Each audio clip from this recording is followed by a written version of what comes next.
iṣẹ́ látàárọ̀ ẹ káàsán ẹ kú àmójúbà wa ní gbogbo ibi tí ẹ ti ń gbádùn àwọn ètò tó ń dé sí ojúbọ yín ní BCOS television Tèmítọ́pẹ́ lórúkọ mi o ẹ káàbọ̀ sórí ètò Dokita Wa. Ètò yìí òun náà ni a ti mú ìlera wa ní gbòógì tí a sì máa ń sọ fún wa wípé ìlera báyìí òun náà ni ọrọ̀. Lágbára lọ́wọ́ Ọlọ́run àlàáfíà ara wa kò ní di fíafíà. Dókítà ni o, nurse ni o, àwọn onímọ̀ nípa bá a ṣe oúnjẹ tá a máa ń jẹ tí ìṣara lóore àti àwọn èèyàn míì tó wà ní ẹ̀ka ti ètò ìlera. Orí ètò yìí òun náà ni a ti máa ń gbà wọ́n lálejò láti wo àwọn nǹkan tó ṣe gbòógì lórí ètò ìlera. Lẹ́ẹ̀kan sí mo gbàdúrà wípé àlàáfíà ara wa kò ní di fíafíà. Wọ́n ní adébíṣẹ́ má ṣe àgbà ọ̀lẹ ni. Ẹ̀yin ará ilé ẹ jẹ́ kí n tún máa fi tó yín létí wípé tá a bá bá ètò débì kan á fi ẹ̀rọ ìbánisọ̀rọ̀ síta láti darapọ̀ pẹ̀lú wa, pàápàá jùlọ ó yẹ ní ìbéèrè láti béèrè lọ́wọ́ àlejò lórí nǹkan tí à ń gbé yẹ̀wò lónìí. Mo wá ń rọ̀ wá ẹ wá nǹkan fìdílé. Láyà àjẹjọ ni a ti bẹ̀rẹ̀ abala yìí ohun tá à ń gbé yẹ̀wò lónìí. Ẹ má gbàgbé nǹkan tá à ń gbé yẹ̀wò ni àṣìlò ohun ìlòkulò oògùn tí à ń pè ní misuse of drug and abuse of drug. Nǹkan tá à ń gbé yẹ̀wò ni ẹni kí ló ń jẹ́ bẹ́ẹ̀ tẹ́ ẹ bá gbàgbé ẹ jẹ́ ká jọ ṣe ra wa létí pápápá. Abuse ó ní àwọn nǹkan tá a fi máa ń mú nǹkan tá a fi máa ń lo oògùn tá a fi nílò lọ́nà tó tọ́ tẹ́lòmíà wá lò tán tá a wá sọ fún wa bí oògùn yẹn ò ṣiṣẹ́ o a tún lọ wá nǹkan míì lò. Misuse wọ́n ní kó lo hóró méjì láàárọ̀ méjì lọ́sàn-án méjì lálẹ́ wá wò wípé ó dàbí ẹni pé bọ́dì mi yẹn thick méjì lè má work kó wá increase ẹ̀ lóògùn tí wọ́n recommend. Yes, unrecommended drug tá à ń lò lọ́nà tí kò yẹ kó a lò ó ṣiṣẹ́ o ti wá rò wípé tọ́ iṣẹ́ agbára tí mo ṣe yìí ó ṣeé ṣe kí nǹkan báyìí ṣe mí ó ṣeé ṣe ni òun tí fìdí ẹ̀ múlẹ̀ ó wá lọ ra oògùn torí pé bó bá ṣe ṣe irú ẹ̀ ló lò lọ́jọ́ sí ó wá lọ rà ó lọ ń lò misuse of drug ni. Lónìí ní ìtẹ̀síwájú lórí ètò yìí nǹkan tá a máa gbé yẹ̀wò ni bí oògùn ṣe ń ṣiṣẹ́ sí lágọ̀ọ́ ara wa àti àwọn nǹkan míì tó lè farahàn tá a bá lo oògùn. Irú oògùn wo la lè lò tó jẹ́ wípé tá a bá lò lọ́nà tó yẹ ká lò àwọn nǹkan tó lè bá pàdé àti tí ó máa gbé jáde lágọ̀ọ́ ara wa. Bákan náà a tún máa pẹ̀kẹ́lu àwọn àjọ tí ìjọba gbé kalẹ̀ láti máa ṣe ìṣọwọ́ ṣiṣẹ́ àwọn apò oògùn ni láti gbé oògùn jáde àwọn ìwádìí ọ̀nà wo ni wọ́n ń gbé gbà wọ̀nyí àti àwọn ìbéèrè mìíràn náà ni a máa tàkòtó sí àlejò wa tí wọ́n ti wà níkàlẹ̀ pẹ̀lú wa. Ẹ jẹ́ kí n máa kí pharmacist Amidalat Àtẹrẹ Akéwúkérèké. She is the Secretary Association of Community Pharmacists of Nigeria, Oyo State Chapter, and also the CEO, Magdalene Pharmacy in Ibadan. Mo kí yín káàbọ̀ sórí ètò. Ẹ ṣeun mà ẹ káàsán ṣe dáadáa la bá yín. Ẹ ṣe kújọ́ mẹ́ta. Yes, mà ṣàlàáfíà ni. Olùwàṣọ àlàáfíà láwà. Mo lérò wípé ẹgbọ́n nǹkan tí mo sọ ń sìn pẹ̀lú nǹkan tá a máa pẹ̀kẹ́lù léni. Reaction of drug and drug interactions. Ìyàtọ̀ wo ló wà nínú méjèèjì? Okay, so tá a bá sọ pé méjèèjì ó jọra wọn. Reaction of drug ni pé báwo lògùn yẹn ṣe sí ní ara wa. Tá bá wá sọ̀rọ̀ interaction yẹn ni pé kò ń ṣe ní ara wa lásán. Ṣé oúnjẹ míì la lò ń gbà la jẹ ń gbà tá lò tán ni interaction wo ló ní pẹ̀lú yẹn. Àwọn nǹkan tó bá lára wa interaction wo ló ní pẹ̀lú ẹ̀ ni àwọn nǹkan tí a máa wò tá bá ń sọ̀rọ̀ interaction. Ẹlòmíì sìn ó lè náà èmi ò lè dá lóògùn tí mi bá fi sínú àmàlà tí mi bá fi sínú ẹ̀bà àbí mo gbọ́dọ̀ fi ẹlẹ́rìndòdò irú àwọn nǹkan bẹ́ẹ̀ yẹn fi lò ó. ẹ bá pògì tán báyìí àwọn àgbẹ̀ sọ̀rọ̀ sí lò ó. Ó dẹ̀ wá láwọn oògùn kan tó jẹ́ pé tẹ́ bá ṣe fi nǹkan lò wọ́n bí ẹn pẹ́ tún fẹ́ dìlé iṣẹ́ tó yẹ kán ṣe ni wọn ò ní ṣiṣẹ́ kíákíá. Then àwọn míì wà tó jẹ́ pé tẹ́ bá tún wá lò pẹ̀lú bóyá irú ẹni tó bá máa ń mọtí tó bá fọtí lóògùn ó tún lè speed iṣẹ́ tó yẹ kó rọra máa ṣe díẹ̀díẹ̀ ó tún lè wá jẹ́ kó tètè ṣiṣẹ́ lẹ́ẹ̀kan náà. So alcohol máa aid so kò ń ṣe gbogbo oògùn ó lójú oògùn tí ó lè aid absorption àti dissolution ni ṣẹgẹ so tó bá ti wá ṣẹlẹ̀ bẹ́ẹ̀ yẹn oògùn tó yẹ pé bóyá ó yẹ kó máa rọra jáde ní minute quantities inú ara tó ti wá jáde sára lẹ́ẹ̀kan náà irú ẹni yẹn wọ́n máa ní mo lògùn yẹn ara mi ń gbọ̀n mo lògùn yẹn bó ṣe ń ṣe mí rèé so nǹkan tó máa ń ṣẹlẹ̀ pẹ̀lú interactions nìyẹn a máa tún mo mọ̀ ó possible kẹ́yìn náà ti gbọ́ rí kán máa sọ pé tẹ́ bá fẹ́ lóògùn bá o ẹ má lò pẹ̀lú ọsán o ẹ má lò pẹ̀lú nǹkan o so irú àwọn nǹkan so pẹ̀lú ti ọsàn yẹn ó ní interaction kan tó lè ṣẹlẹ̀ pẹ̀lú oògùn yẹn because oògùn yẹn state tá a ti fẹ́ kó ṣiṣẹ́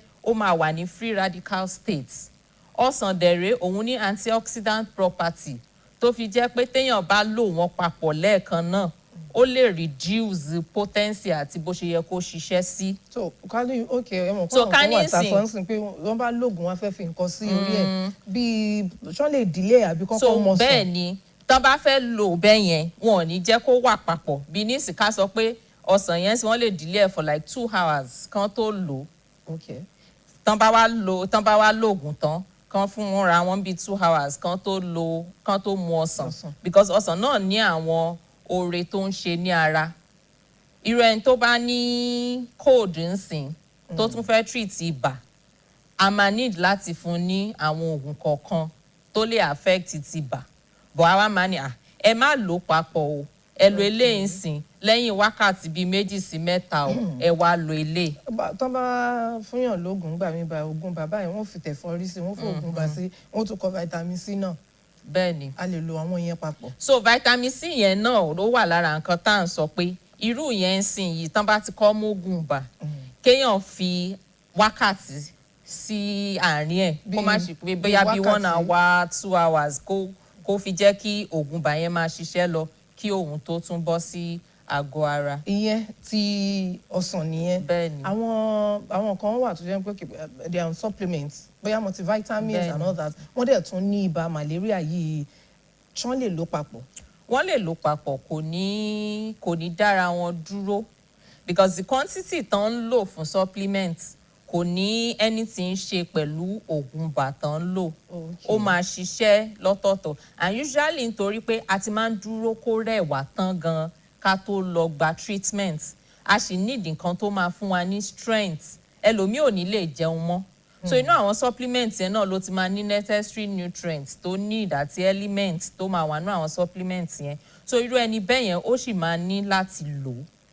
Okay, I'm talking about multivitamins. Yes, àwọn multivitamins bẹ́ẹ̀ magnesium ní àwọn gbogbo àwọn tó evening primrose ní fún skin and all of that. Yes, so gbogbo yẹn a lè lò papọ̀ kò dira wọn lọ́wọ́. Okay, aside from oranges, are there other food that we cannot combine with drugs?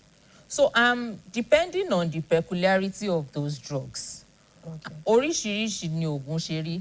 Aláwọn míì tó jẹ́ pé wọ́n wà ní compound form.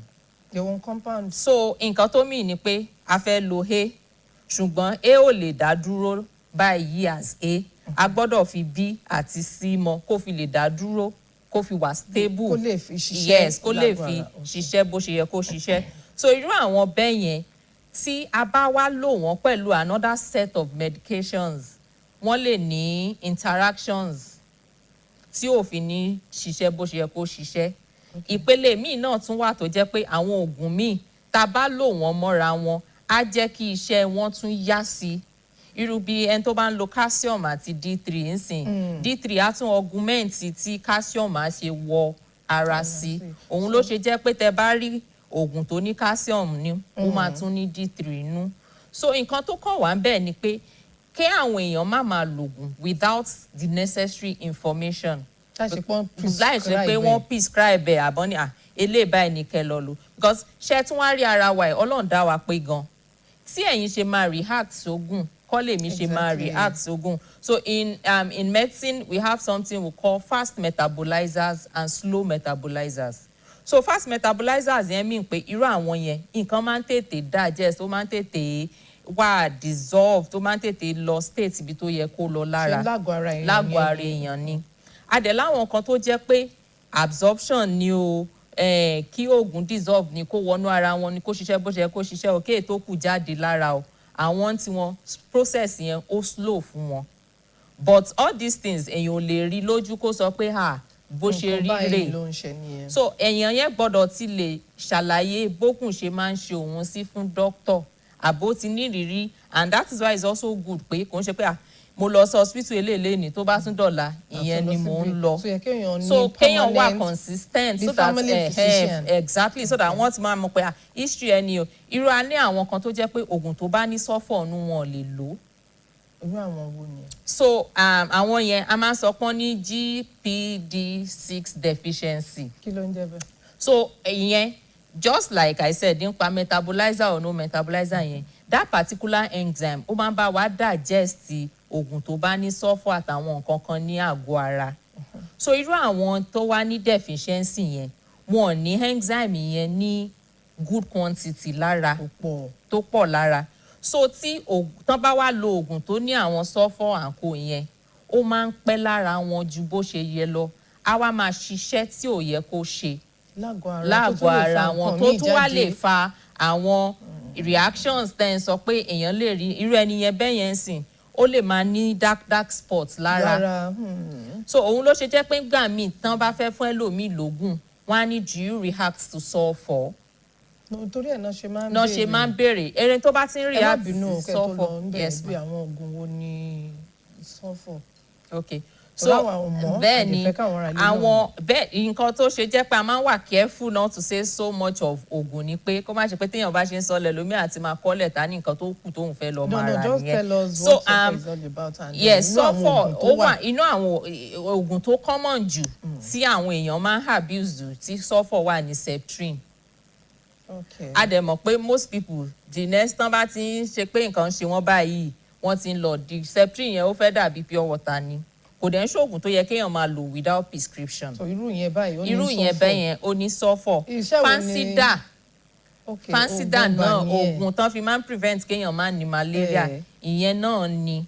so irú àwọn oògùn bẹ́ẹ̀ yẹn èèyàn gbọ́dọ̀ kan lè sọ in fact tán bá ṣe bí ọmọ tán lọ hospital sí wọ́n máa ń sọ because nísìnyí torí information ti wá lọ gan wọ́n máa ń ṣe test yẹn kán tó gbọ́ ọmọ kúrò lọ hospital tán á ti sọ fún pé ọmọ yìí o so irú àwọn ọmọ tán bá ṣe bí ọmọ tán wá sọ fún ẹ má mú mentor dẹ́gbẹ̀ẹ́ ṣé wọ́n ti ṣàyẹ̀wò fọ́mọ yẹn ni kọ́tọ̀ ẹ̀ tó ṣàyẹ̀wò wọ́n á ti kọ́kọ́ máa sọ pé àwọn nǹkan tó lè trigger irú reaction yìí o àwọn rèé o camphor ni o ẹ má fi síbi aṣọ ọmọ o because camphor yẹn náà ó ní sulfur component inú bẹ́ẹ̀ ni wọ́n máa ń dà sínú wardrobe aṣọ àwọn mentholatum àǹkó yẹn náà wọ́n lè react sí ẹ lè mọ̀ pé ó máa kò sínú àjọgbá olóyún kan tẹ́ẹ̀tì ní rí irú àwọn kan bẹ́ẹ̀ so wọ́n máa ń jẹ́ kọ́kọ́ hold on it kán wá rárí dájú pé kíní yìí ọmọ yìí ó lè lò though tá a bá máa ṣe survey yẹn náà bóyá 1 out of 5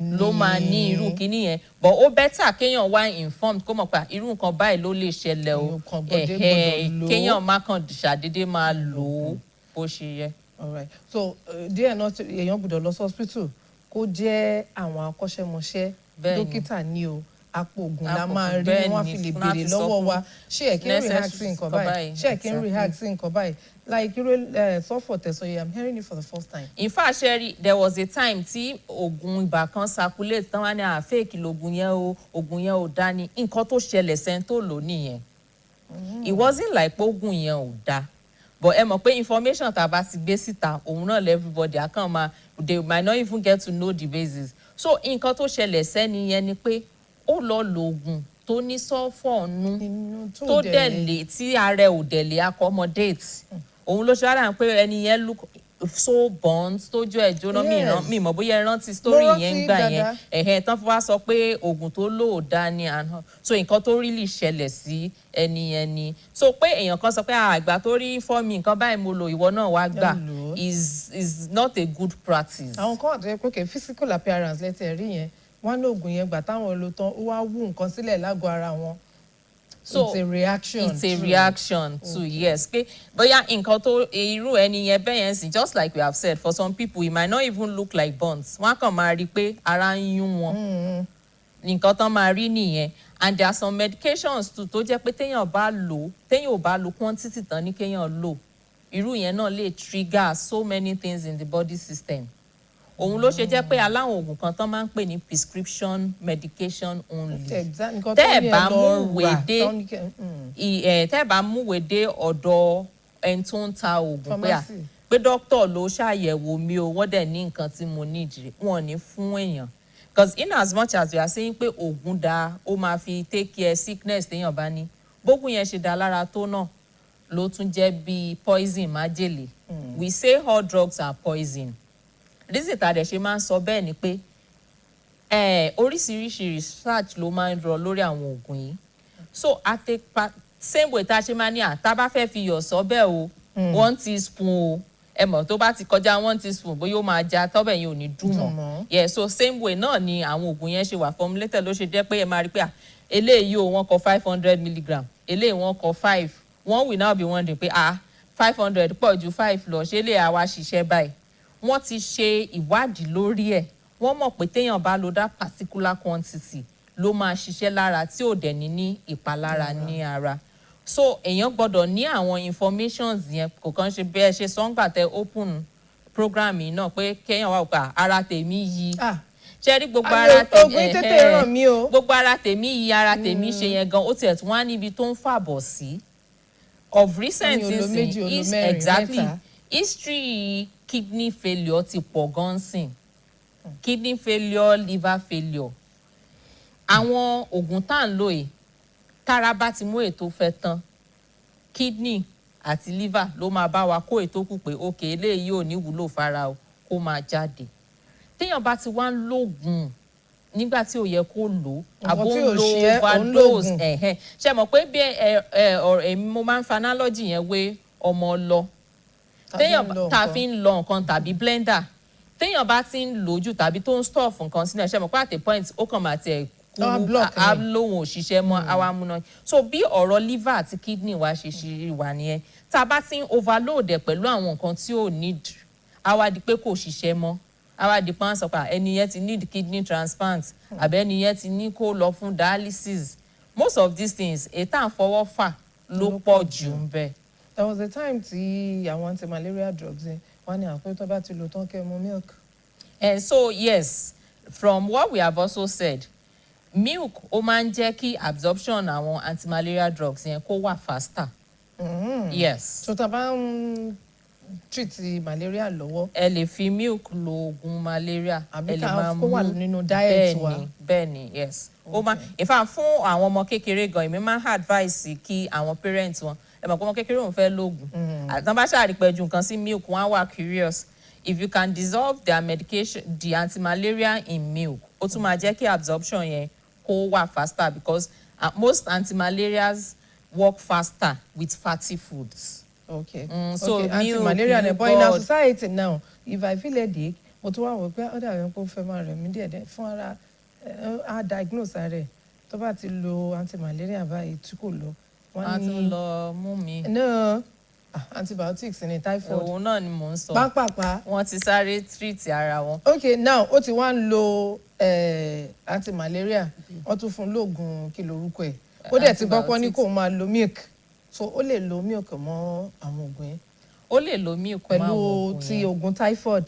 bẹ́ẹ̀ ni so ṣe wá rí oògùn typhoid yẹn is an antibiotic and what people call typhoid in most cases are not even typhoid.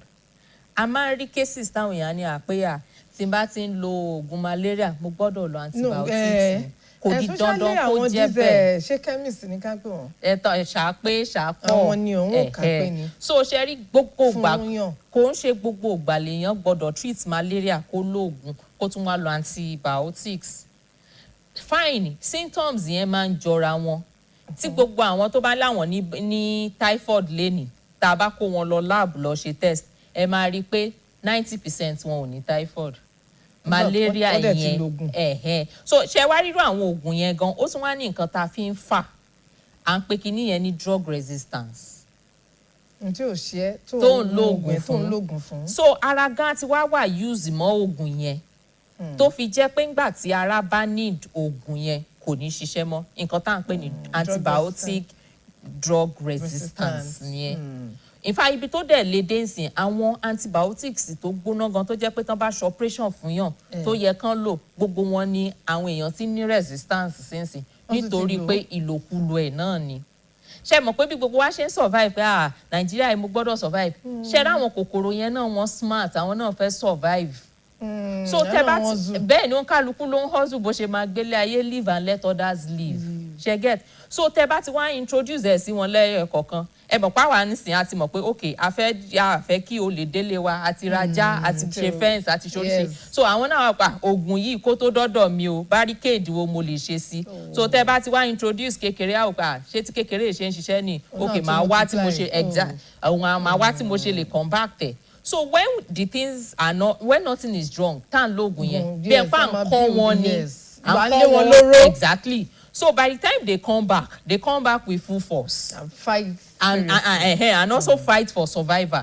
So òun ló ṣe máa ń sọ pé tí nǹkan ò bá ṣe especially antibiotics there's even a campaign going on antibiotics misuse because in fact ìyẹn gan fẹ́ ju oògùn olóró lọ́nsìn because a ti rí ẹni tó kú nítorí pé ó ní infection tí kò dẹ̀ sógùn tó lè treat infection yẹn títí tó fi wọnú ẹ̀jẹ̀ tó fi wá padà dípẹ́ nìyẹn ń kú it is that bad but people don't know àwọn èèyàn kàn ká mi tí n bá ń lo oògùn malaria mi gbọ́dọ̀ má lo antibiotics mọ́ tí n bá ń lo oògùn malaria mo gbọ́dọ̀ lo typhoid mọ́ irọ́ ni ṣe rí symptoms méjèèjì jọra wọn if you can rest and take the necessary nutrients àwa náà la máa láyìn ara wò yá à ń lóògùn tẹ bá wá bẹ̀rẹ̀ pé kí ló jẹ látàárọ̀ bóyá mo donut àti coke kò sí oore tí nutrient kò ń ṣe pé kò ń ṣoúnjẹ but tá a bá ń sọ̀rọ̀ nutrients ṣé kò lè jẹ́ kó oògùn ṣiṣẹ́ kò ní jẹ́ kí oògùn tètè ṣiṣẹ́ lára. but sometimes tí èèyàn bá sick tẹnu ẹ korò tí ò jẹ́ wọ́n ní kó mu drink. ṣé wá rí drink tán ní kó mu period yẹn is to give glucose energy. so our jẹun so later. but we have learnt that for our body to function well we have classes of food tá a gbọ́dọ̀ máa jẹ we have carbohydrates which is where the glucose come in. Imagine 5 classes of food. Kéèyàn wá mọ ẹyọ kan nìkan. And we also have protein, which is what helps with growth and strength and cell replication. So imagine ẹni tó jẹ́ pé bóyá malaria yẹn ti affect blood system ẹ̀ tí blood ẹ̀ ti wà short tó wá mu glucose nìkan. Báwo ni ẹ̀jẹ̀ ṣe fẹ́ wà mọ́ replicated nínú system? Nǹkan mi ni ó tún ṣe. Minerals wà nínú classes of food wa ibẹ̀ láti máa rí àwọn iron, copper, zinc, magnesium. Ẹ tó bá mu coke mélòó gbogbo àwọn yẹn ló fẹ́ is soft drinks. So tá bá ń sọ̀rọ̀ àwọn donut and snacks náà family carbohydrates náà gbogbo wọn ṣì wà.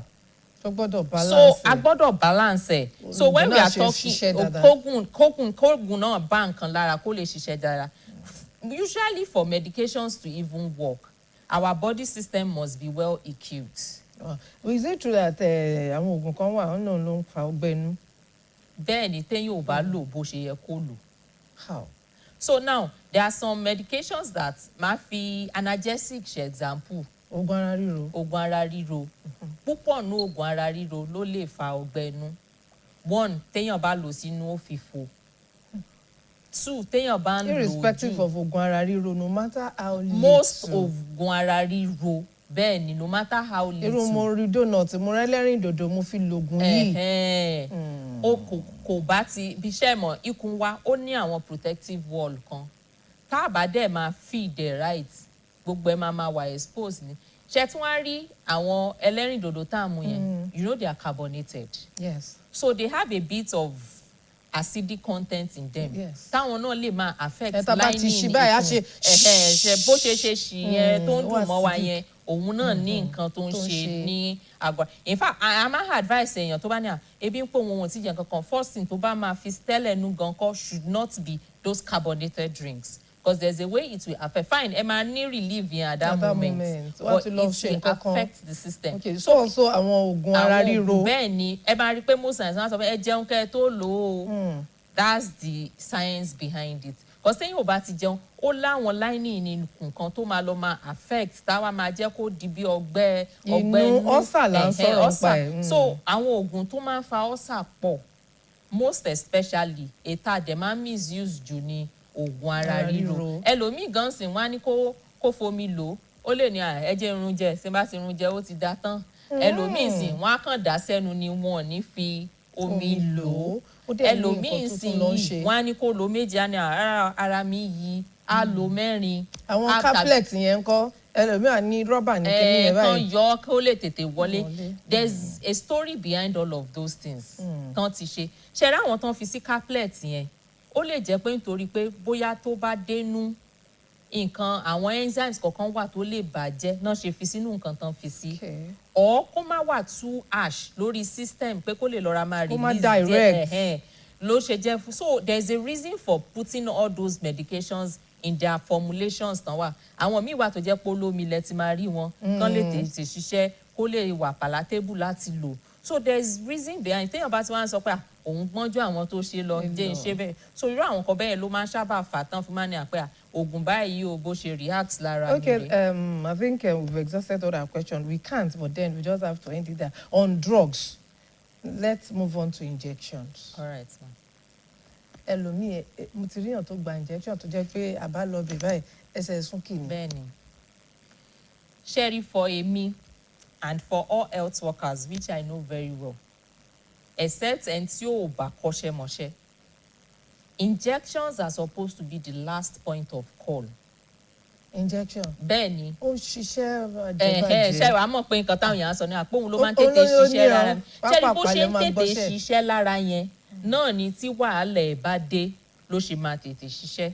So take for example bóyá ọmọ tó jẹ́ pé ó yẹ kó lo kóró kan ta fún kóró méjì ṣé mọ̀ pé tá bá tètè mọ̀ a lè sáré induce ẹ̀ kó vomit kó kún yẹn jáde tí injection bá ti wọnú ara ó ti lọ o there's no coming back kò sí bẹ́ẹ̀ ṣe lè recall ẹ̀ padà so irú case bẹ́ẹ̀ yẹn kò sí bá ṣe lè avert last mistake result ni maybe for people that are not responsive pé kò ó wà unconscious o I need nǹkan láti jẹ́ kó wà conscious padà o àbí bó ṣe wà yìí kò tiẹ̀ ní strength láti tètè ṣe nǹkan kan mọ́ òun ló ṣe wá dọ̀rọ̀ olómi it's not all the time that they should even push infusions for people but ẹlòmíì báyìí omi tó ń gbé kó tó ń fà séyàn lára náà treatment ni but you see people say ó yà tí n bá ti gba drip méjì báyìí malaria ara mi ò tí lọ tán all those things are not right tó bá ti diagnose ara wọn tó láwọn ní typhoid wọ́n wá ní kán wá lọ fomi sáwọn bẹ́ẹ̀ ni gbogbo yẹn dẹ̀rẹ̀ kò ń ṣe fún minor cases it is for when the case is critical emergency cases tó jẹ́ pé téèyàn bá lóògùn fún bóyá tó ní accident tó ń fẹ́ sáré exactly last result ní tán ti wò pé tablet ò ní ṣiṣẹ́ lára ẹ̀ yìí o ẹ jẹ́ ká lo eléyìí because tí effect irú ẹni tẹ́ sọ pé wọ́n fún lábẹ́rẹ́ tó yẹ̀ yẹn nǹkan tó possible kó ṣẹlẹ̀ ni pé wọ́n gbé lórí iṣan tí ò yẹ kan fi abẹ́rẹ́ kàn so òun ló wá máa jẹ́ kí paralysis ṣẹlẹ̀ ní side bẹ́ẹ̀ èmi náà lọ́rẹ̀ẹ́ kan gbà tá a wà ní secondary school ńgbà yẹn oògùn abẹ́rẹ́ kan ló gbà tó fi yẹ̀ lẹ́sẹ̀ ẹsẹ̀ yẹn ò bá dọ́gba mọ́ so it happens. And there's this injection wọ́n á béèrè lọ́wọ́ yín pé ṣe jẹun dáadáa kẹ́ ẹ tó gbà. bẹ́ẹ̀ni tó bá wọlé báyìí. ó ní tó ṣe máa affect in fact most injections exactly so most infections yẹn ṣẹ́ni sharp direct effect làwọn fún yín kò sí pé bóyá ẹ dúró 5 minutes kó tó bẹ̀rẹ̀ sí ṣiṣẹ́. We have the veins we have a whole lot tó wà connected tára fi ń ṣiṣẹ́ so ẹ mọ̀ pé ọ̀rọ̀ yẹn náà bí ewé ni tá a bá ti ń gbà jù ewé tó fresh tẹ́lẹ̀ before you know it ó ti kú so that's what happens. All right, I think at this point ó yẹ ká fi ẹ̀rọ ìbánisọ̀rọ̀ síta àwọn aráalé tó bá fẹ́ béèrè ìbéèrè láti ilé agbára ẹ bá fi ẹ̀rọ ìbánisọ̀rọ̀ táwọn èèyàn lè fi pè láti bá wa dá sí ètò bóyá wọ́n ní ìbéèrè kan tàbí ìmíì láti béèrè lọ́wọ́ akọ́ṣẹ́mọṣẹ́ apò ògùn tí wọ́n wà níkàlẹ̀ lórí ètò. Àwọn ẹ̀rọ ìbánisọ̀rọ̀ yẹn ló ti wà lójú amóhùnmáwòrán wa ẹ máa ju ìbéèrè yín sí àlejò mi wọ́n ti wà níkàlẹ̀ láti máa fi ìdáhùn sí ìbéèrè yín ìgbà tí à ń dúró kí ìpè wọlé mò ń sọ̀rọ̀ lẹ́ẹ̀kan wípé àwọn bọ́dì kan wà tó ń regulate ìṣọwọ́ ṣiṣẹ́ yín at what point ni wọ́n máa. Conducting research but it starts from when they are training us to be a pharmacist. From school. From school.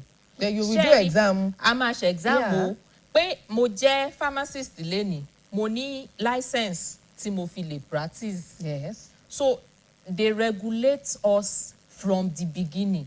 Tó fi dórí àwọn tó ń kọ́ wa gan, àwọn yẹn náà gbọ́dọ̀ wà certified to be able to teach.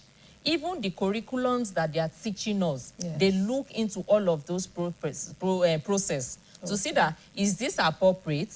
And ẹ̀dẹ̀ tún mọ̀ pé ayé a lot of changes, yes, there are so many things happening. So tí gbogbo àwọn nǹkan yẹn náà ṣe ń ṣẹlẹ̀, they also come into round table to say, okay, bá a ṣe ń kọ́ wọn báyìí kọ́ ni ká ṣe kọ́ wọn báyìí ni ká ṣe máa kọ́ wọn. So it starts from the training to even become a pharmacist, and even at the point of OYA research, because being a pharmacist, ó wà ní different angles. You can either be a lecturer, a pharmacist lecturer. You can either work in the industries, ibi tán ti ń po oògùn tán ti ń ṣe. You can either be a research person as a pharmacist. Pé okay, wọ́n ní pé tá bá mú ewé eléyìí papọ̀ mọ́ eléyìí o, nǹkan tó máa fún wa ni. Àbí tá bá fi chemical eléyìí mọ́ eléyìí o, nǹkan tó máa fún wa ni. So we have pharmacists in that line. We have those that are also in that regulatory body test. So yẹn tó jẹ́ pé every year wọ́n gbọ́dọ̀ ṣe gba license wa kan check ẹ̀. Gbogbo àwọn hospitals tí wọ́n ti ń ní pharmacy náà wọ́n regulate àwọn yẹn náà. Gbogbo ibi tán ti ń ṣe oògùn àti pé wọ́n ń gbé oògùn wọlé ni wọ́n ń ṣe oògùn ní within the country ni o. All those ones too, those processes are monitored. You know, there was a time tí wọ́n sọ wípé Nigeria is like a dumping ground, all sort of drug. Pàápàá jùlọ àwọn oògùn tí wọ́n ti bóyá ti ban ẹ̀ ní country kan táwọn èèyàn wọn tó ti ń ṣe wọ́n léṣe Nigeria normal dump ẹ̀ sí. So I'm not going to give 100% credit to that information, because ṣe tún rí tó bá di ọ̀rọ̀ social media, even things that are not happening. There was a time tí mother-in-law mi send the list oògùn kan sí mi pé wọ́n ní ká má lo oògùn mo dẹ̀ wo gbogbo oògùn yẹn kò sí èyí tí mo mọ̀ nú ẹ̀, because we don't even have it in Nigeria. So some of those informations are not true, but yes, there are some medications that ó lè já wa gan fúnra wa là ń fọwọ́ ara wa fà. Some people travel and say mo rógùn yìí wọ́n rà bọ̀ wálé. It's so common that you see people bring pali àbí ike wá sí pharmacy pé ẹjọ irú oògùn gangan ní kẹ́ bá máa, and you look at it as lè rí country tẹ́ ti rà yẹn náà ló wà, because of nature and climate àwọn oògùn kan wà tí ó exactly, and black people a tún ní àwọn certain type of medications that are not even for us, and for the Caucasians there are some medications that work well on them. So doses yẹn náà tún yàtọ̀. Òun ló ṣe máa ń dàbí ẹni pé NAFDAC máa ń wá on a lot of medications tó máa sọ fún yàn pé oògùn yìí o a lè lò Nàìjíríà. Ẹ̀rọ ìbánisọ̀rọ̀ tí ẹ lè pè sí 09071606375 07086825197 àti 09071606375. Àwọn ẹ̀rọ ìbánisọ̀rọ̀ yẹn ló wà lórí amóhùnmáwòrán. So tí mo ṣe ń sọ lọ, so process yẹn is a long process and they oversee every one of it. But ìgbà táwa máa mọ̀ sí ni pé bóyá bá ti NAFDAC bá wá sọ pé oògùn báyìí o ẹ má lò mọ́ owó ti ní. So that for example now, recently I saw Augmentin. Ọ̀nà ti bá ní pé kán má lò mọ́. So ìyẹn kò ń ṣe pọ́n bá ní, but there are fake medications circulating around. That particular one tán sọ hemonosis náà tí NAFDAC bá máa gbérù nǹkan bẹ́ẹ̀ jáde wọ́n á sọ batch number, wọ́n á sọ manufacturing date.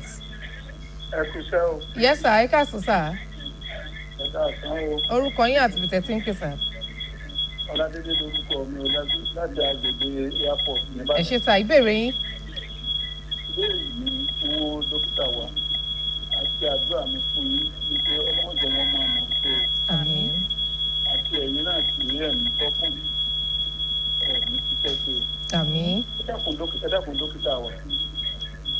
Nígbà tí a bá dé àwọn tí tó oògùn ní agboolé dágboolé tí a bá dé tó wọn ní abẹ́rẹ́ lọ gbà. Kí ni bí ara mi ṣe ń ṣe ṣe ń bá jẹun inú mi ń ṣe jákujàku ara ríro gbogbo ẹgbẹ́ abẹ́rẹ́ lọ gbà. Tó àti ẹ bá dé wọn lè fáwọn oògùn mi ó pè sí. Ńlá lè ṣe ìkábà mọ̀ gàba ẹ̀ka ìdílé fún ìdílé.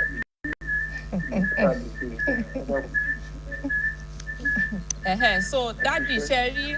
ẹ lọ sí hospital wọn sọ pé ẹ gbà abẹ́rẹ́ ni o.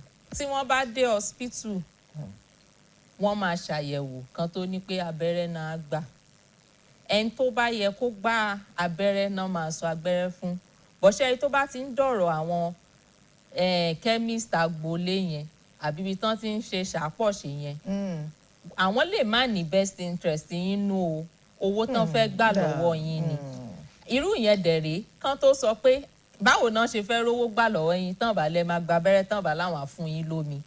wọ́n tún fún wọn lóògùn. wọ́n á tún fún wọn lóògùn wọ́n á wá kó gbogbo ẹ̀ pọ̀ but nǹkan tó ṣẹlẹ̀ ni pé tán bá dé registered pharmacy kan tẹ̀ tó láwọn fún wọn lábẹ́rẹ́ ilé ìwòsàn ìjọba àbí private ilé ìwòsàn tán mọ̀ pé ó wà certified náà lọ wọn lè kọ́kọ́ fa abẹ́rẹ́ bẹ̀rẹ̀ fún wọn nǹkan tán kọ́ sọ̀dà ẹ jẹ́ á ṣàyẹ̀wò ká tiẹ̀ kọ́kọ́ mọ nǹkan tó ń ṣe yín ká tó wá mọ ibi tá a ti máa bẹ̀rẹ̀ abẹ́rẹ́ is the last point bí mo ṣe sọ o it's not supposed to be the first because tí wàhálà ẹ̀ bá délẹ̀ àwọn tó bẹ̀rẹ̀ gan-an wọn ò ní lè ṣe o mo ti rẹ́ni tó jẹ́ pé by the time tó máa gbẹ́ni yẹn dé UCH wọ́n ní àpò ti lọ ẹni yẹn ní BP wọ́n tún wá lọ ń fa omi sí lára bí BP ṣe lọ sókè ju bó ṣe yẹ kó lọ nìyẹn ẹni yẹn padà kú ni.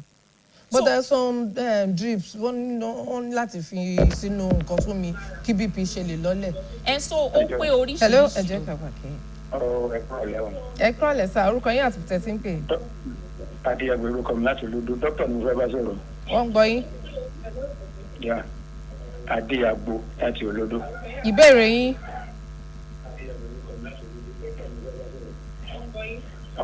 ìbéèrè mi ni pé ẹ kú iṣẹ́ olúwa wà pẹ̀lú yín o. àmín o. olúwa máa ràn yín lọ́wọ́ o.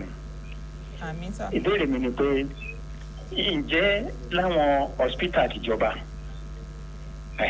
ǹjẹ́ yàtọ̀ sí iṣẹ́ abẹ fún cataract ǹjẹ́ oògùn wà tó lè wo cataract. ẹ ṣé wọ́n fi dáhùn sí. so fún cataract ó pé oògùn ẹ bá gbọ́ lọ́wọ́ lé ìpè yẹn kẹ́lòmíì fi lè pè wọlé.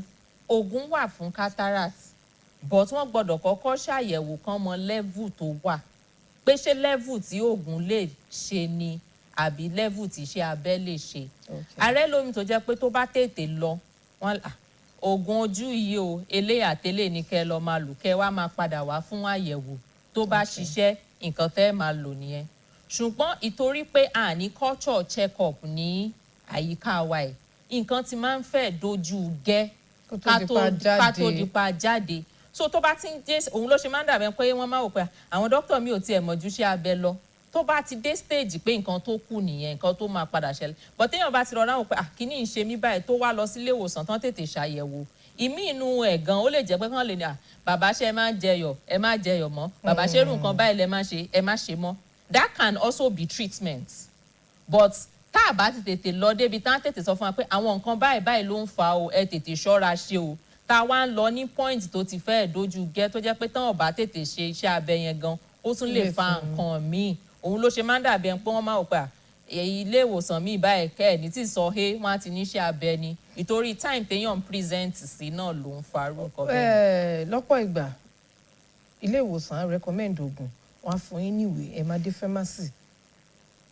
wọ́n ní ta ló recommend kíní ló wà ní ẹ̀bọ̀ dẹ́ẹ̀ náà ní eléyìí tó náà dàbí tiẹ̀ ẹni tó dẹ̀ ń wá ìwòsàn kíákíá nígbà tó ń ti nírú ẹ̀ náà ni another name náà fi kọ́ àǹbá gbélé lọ́wọ́ ẹni ẹ délé ó bẹ̀rẹ̀ sí ń lò bọ́n ṣe ní kò lò ó trigger nǹkan míì lára ẹ̀ àbí àṣàmọ̀ bóyá reaction ni àbí interaction ó padà sílé ìwòsàn dókítà láti máa béèrè lọ́wọ́ ẹ̀ wípé nǹkan tí mo kọ fún yín kò lè lè ṣé kẹ́ bá lè kí pharmacy bá lè ta oògùn ni ẹ ṣe ń ṣe yẹn. so ṣe rí ètò ẹ̀sọ́ yẹn scenario yẹn can be painted in two ways. First one ni pé ó lè jẹ́ pé ní tòótọ́ bẹ́ẹ̀ ṣe sọ yẹn náà ló ṣe rí. Now oògùn different brands ló wà ṣe get just the way bí èmi ṣe jóbìnrin tẹ́yìn náà jóbìnrin tá a dẹ̀ yàtọ̀ síra wa tí òun ṣorúkọ kan náà là ń jẹ́ ṣùgbọ́n tán bá fẹ́ address àwa méjèèjì wọ́n á ní obìnrin. So àwọn oògùn kan wà bẹ́ẹ̀ generic so àwọn oògùn kan wà bẹ́ẹ̀ tó jẹ́ pé orúkọ ló yàtọ̀ síra wọn ṣùgbọ́n nǹkan náà ni iṣẹ́ kan náà náà ṣe. She get. So you can recommend that in a situation that is what has happened, that can be recommended. Okay. So a case could not happen kó jẹ́ pé bí ó ṣe play out kọ́ ló play out kó jẹ́ pé ẹni yẹn bóyá ó ṣe mistake ni, and that would want to arise from bóyá ẹni yẹn ò rí nǹkan tán kọ dáadáa, because sometimes some prescription between you and doctor ta ló ní worse handwriting náà méjèèjì débi wípé sometimes you misadiminister drugs. Wrong handwriting yẹn is also for is intentional, but it shouldn't be very bad. I can tell you categorically that there are some prescriptions that I see that I cannot read. I will say ẹ jẹ́ àpè doctor àbí ẹ padà síbẹ̀. She get. Instead of you to feel ọpọlọ gbé kó bá ẹni tó fẹ́ lóògùn. Yes, there are some cases like that, but I will tell you why it is intentional. Hello, me. Hello. Hello. Hello. Ẹ̀yin rédíò ẹ̀yin tẹlifíṣàn yín sílẹ̀ ká lè gbọ́ yín dáadáa mà orúkọ yín àti tẹ̀sí ń pè. Hello ma. Orúkọ yín àti tẹ̀sí ń pè. Ẹ jọ̀ọ́ bá gbọ́wọ́lé ìpè yẹn tẹ́ ẹ bá ń pè ẹ lè tún máa gbọ́ yín a lè máa súfèé ká tún máa sún mókè. Ẹ bá wọn yín tẹlifíṣàn yín sílẹ̀ ká lè gbọ́ra wa dáadáa ẹ ṣé. Okay, so bí mo ṣe ń sọ lọ ṣe rí handwriting yẹn ó wá intentional so that kò ń ṣe pé gbogbo nǹkan tán kọ yẹn kì í ṣe pé àwọn doctor yẹn ò ní writing. All right. So ẹ mọ̀ pé now tí n bá ti fún yín. If it is intentional and the pharmacist cannot read it. No, so that's why I said that some can be very worse, and those that are worse is it could be because of one sáré kọ she get, which is also boils down on mo fẹ́ réyàn 100, but usually no, you don't want to spell it out to the patient, because next thing the patient á ṣe ni kó sáré mú phone kó sáré wo nǹkan tó ṣe ẹlòmíì, and when you are on Google will give you the good, the bad, the ugly. Yeah. So by the time you have all those information, oògùn yìí wọ́n ní tí n bá lo nǹkan báyìí ló máa ṣe mí o, oògùn yìí, and there are some false informations online. Yeah. Just like the case of the sulfur tá a ṣe sọ tán sìn. Ẹ lè imagine kógùn tẹni ẹ fẹ́ lò ní sulfur tó bá ṣe search Google ó máa rí case woman yẹn. Kò wá ní rántí pé woman yẹn wà is the person's case is peculiar. Yeah, exactly. Àwa sọ pé doctor yìí oògùn tó fún mi yóò ó fẹ́ fi pa mí lò. So because of that too. Hello, ẹ káàsán ma. Orúkọ yín àti bìtẹ̀ tí ń pè. Sọ́nà mi Adésínà ló ń pè láti Yànàjà. Ìbéèrè yín mà. Ẹ jọ̀ọ́ mà, téèyàn bá ń ka ìwé tó dún ṣú ká mà. Ẹ lọ sílé ìwòsàn. Ẹ pé yóò lè má. Ẹ lọ sílé ìwòsàn. Kàn ṣe àyẹ̀wò fún yín. Téèyàn bá ti ń kàwé tójú ń ṣú yẹn, nǹkan kan ti ṣẹlẹ̀ pẹ̀lú ojú yẹn ni. So ẹ gbọ́dọ̀ lọ ilé ìwòsàn kan ṣe àyẹ̀wò fún yín kán wá sọ nǹkan tẹ́ máa ṣe. Ẹ ṣé mà. So àìlèrí handwriting dókítà kan gbà mí máa ń fa kí ni ká pè? So misinterpretation. But ṣe rí ẹni tó bá fẹ́ wà selfish, so we cannot say we are all 100% sane and righteous. Okay. Check it. So ẹni tó bá fẹ́ wà, in fact I belong to a group tó jẹ́ pé kò sójú kúmọ̀ kan kéèyàn kan máa snap picture pé please let me read this prescription. Okay. That is you being thorough. Pé mi ìfẹ́ guess. And there are times. But instead of sending it why didn't you call the doctor? So sometimes when you talk to the patient, so ó lè work ní hospital settings tó jẹ́ pé bóyá pharmacy hospital náà lọ, but imagine I've had a patient tó jẹ́ pé àtàdé Ọ̀yọ́ ló ti múwèé wá sọ́dọ̀ mi. Ìgbà tó wá dé nǹkan tán kọ yìí kò yé mi o, ṣe ní nọ́mbà doctor lọ́wọ́ rárá o mi ní nọ́mbà doctor mi lè padà lọ kìnnìkan. So irú àwọn bẹ́ẹ̀ yẹn téèyàn bá yá sí irú platform táwọn professionals wà àti doctor wà àti pharmacist wà àti oríṣiríṣi wọn á lè wò pa nǹkan báyìí ni o then fi kọ àwọn oògùn báyìí. So by the time you are able to link it also helped. So if people don't go that extra miles tán kàn wọ́n àìrò pọ̀ wájú mi jẹ́ sáré wo nǹkan tẹ́nìkan, so that error could happen. But when we are all conscious and we know that. Àbíkẹ́ ká máa béèrè lọ́wọ́ pharmacist pé ṣé ẹ rí kà. Ṣé get. Patient ká máa béèrè lọ́wọ́ pé ṣé ẹ rí kíní yẹn kà. So pharmacist tí ò bá rí kà dá sọ fún yín.